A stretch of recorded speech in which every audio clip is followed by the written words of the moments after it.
Hey guys, welcome back. Today we're going to talk about Dirac and their new bass control add-on for Denon AVRs. So what is Dirac Bass Control? Dirac says, powered by machine learning and AI, Dirac Live Bass Control intelligently co-optimizes a system's subwoofers and speakers to deliver consistently excellent bass, regardless of the listener's location or room environment. The software aggregates measurement and location data from each subwoofer to determine how a system's bass is distributed throughout the room. It then identifies gaps in the sound waves and distributes bass evenly across the listening area.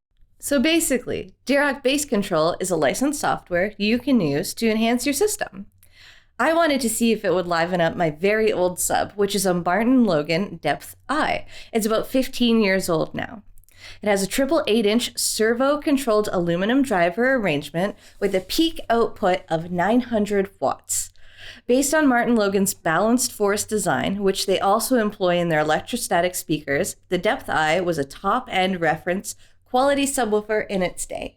For the low price of $259, not including the calibration microphone, you too can be on your journey of DSP correction.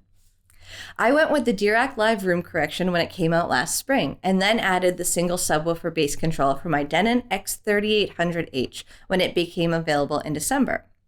The bass management that is included with Dirac Live creates a basic low-frequency filter, whereas the bass control uses new technologies developed by Dirac to enhance low-frequency response in your room. So how do we set up Dirac Bass Control? Once the bass control license was applied to my account, the Dirac Live app was open on my MacBook. I took measurements, then created a filter. After creating the filter, I tried to load it into a slot on the AVR. However, the app kept crashing. I checked the version of the software I was running, and I was out of date. Once I updated the software, I was able to successfully export a filter to the AVR, but not without some more issues. I had to log out of Dirac Live and reboot the AVR in order to get the bass control license authorized on my account. The app would constantly lose connection to the AVR, prompting me to reboot the AVR and the app. This might be because my AVR is on my wireless network. I moved some furniture around to find the sweet spot in my listening space. I used the focus calibration option in Dirac Live app with my listening chair roughly 9 feet from my speakers. The speakers are 6 feet apart and roughly 24 inches from the wall. The subwoofer is placed in the corner of my room to the left. This positioning was verified with the subcrawl. Originally, I looked into Dirac Live for multi-channel to help with my challenging L-shaped room. But for this particular review, we're going to focus on the 2-channel music with a 2.1 speaker configuration.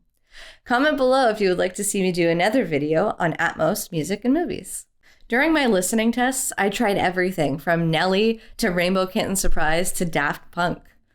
I also chose specific songs that would normally uncover low-frequency room modes in my space, such as the continuous bass line in Purple Pills by D12 and the deep bellowing bass hits of Doing It Right by Daft Punk. I was constantly cycling through the settings, regular Dirac Live, bass management, and bass control. For bass management and bass control, the subwoofer gain was set to +8 decibels during the filter creation. The intent with this gain level is to push both the sub and the room to their max. Honestly, the results were less than astounding. Given the $349 list price for single sub bass control, I wasn't digging it. From the listening position, the difference was negligible between bass control and the basic bass management included with Dirac Live. Since I wasn't hearing a dramatic difference between bass management and bass control, I thought maybe this old Depth I sub can't be improved. Or maybe my weird L-shaped room had something to do with it. For this price, Dirac must be able to deliver a wow moment to the listener. So I purchased the Klipsch R101 SW 10-inch. It was $399 on sale from $599. To make a proper comparison for science. If this new software wasn't breathing new life into my existing setup, maybe it could make a difference with a cheaper sub. Well, sort of, but the results were much the same with the more expensive sub. What if I lay on the floor? Okay, now things get interesting. With the bass control filter selected, bass is tighter and less boomy. Similar results with standing behind the sweet spot. It was very interesting. There's no doubt that the regular Dirac Live makes a huge difference in my setup. That being said, I really have to pay attention to hear a difference between the bass management and bass control when I'm sitting in the sweet spot. There was a massive difference between the two when I laid on the floor and when I stood behind my listening chair. When I wasn't in my sweet spot, I preferred the bass management setting.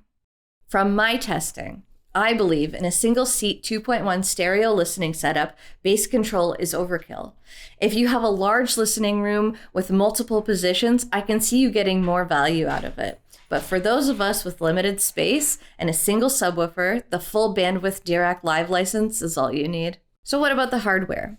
I preferred my Martin Logan Depth I over the new Klipsch sub. The Martin Logan sub is simply built better. It's solid. I struggle to move it around the room. The Klipsch is light and hollow, and it feels like it's the cheaper option. That, and it's down on power at only 300 watts peak. I may prefer my sub over the Klipsch because I'm simply used to it, or it might just pair better with my speakers. It is a Martin Logan after all. So what about price? Is the software worth it? I need to test further with a multi-sub, multi-channel setup. However, Dirac is really pushing our wallets toward a breaking point by asking even more, $499 to be exact, for a 2+ sub license. There is no way to demo the software. And if you're unhappy with the outcome, you'd have to create a ticket with help desk and see what they'd say about a refund. However, there are ways to transfer the license to a new owner if you sell your equipment or replace broken equipment with the same model. Want to upgrade to the newest Denon AVR or move to NAD? You're looking at buying this several $100 package all over again.